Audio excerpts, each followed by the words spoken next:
because now they realize that in the United States that President Trump's policies are pro-developing more energy, as opposed to we're trying to shut down energy, and that pro-growth, pro-business, pro-energy approach is giving people the optimism. So then the markets are reacting to that, and energy prices on the futures market are going to go down because people know we're not going to be killing off the energy we need for prosperity in all of our countries, but also for peace.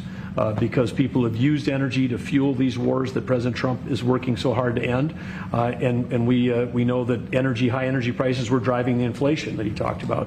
So it accomplishes two goals for us, which is prosperity for the world, peace for the world, when we have smart energy policies, and President Trump has brought common sense back to how we think about energy. And it's brought down now $65 a barrel, I saw this morning. That's phenomenal news, and that's going to that's what brought it up. The energy they took our beautiful energy policies and they just messed them up, and then they went immediately back to them but by that time they lost it. They lost that bronco, as the expression goes. Chris, do you have something to say? Oh, I think Doug said it well, but you just can't overstate how important the return of common sense, the return of knowledge about energy and pro-American consumers, pro-investment in our country. I think globally that was welcomed. It means capital flows, it means more sobriety and lower energy prices, more economic opportunity for Americans. So yeah, it was an elated atmosphere at a global energy conference. Well, we're working on one project. It should be very easy. It's a pipeline going through a small section of New York.